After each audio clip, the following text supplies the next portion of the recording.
On the whole, when parents are arguing but together, they can argue about a whole range of things. But once separation is on the cards or underway, the arguments often begin to settle in around the subject of child contact, which means that children who might have been to the side of lots of the previous arguments are dynamically stuck right in the middle between their fighting parents. Children feel that their loyalties are very divided by this, and that can be very confusing and have a massive effect. Post-separation conflict between the parents is the main reason why some children, only the minority, don't recover as well from separation. I'm going to give you some ideas as to how to manage this so that your children can heal and move on as quickly as possible. First of all, establish clear boundaries. Many people think that it's kind to children to graduate a separation. However, it's also really important that your children are not around you and your partner together.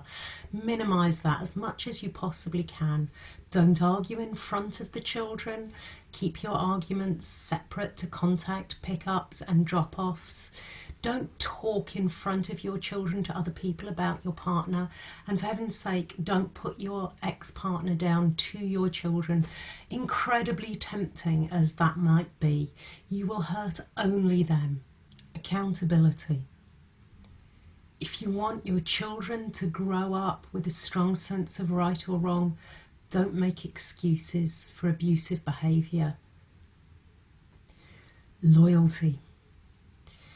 When parents separate, children end up in real loyalty conflicts. Don't increase these loyalty conflicts for the children. It's really important that your children don't feel like pawns in the relationship.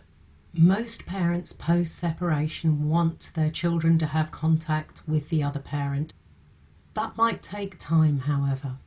Start with small steps and let the trust build. And that brings me to another thing, which is you need to look after yourself to get your own life on track again in order to really be able to help your children. So just to reiterate, the most important thing is that you let go of tit-for-tat thinking. If the other parent seems irresponsible with regards to the children, you have to be more responsible. Don't sink to anyone else's level.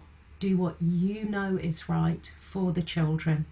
Most people find that a couple of years after the separation, the co-parenting relationship is really on track, really supportive, and enables you to both spend time with your children and have breaks from them.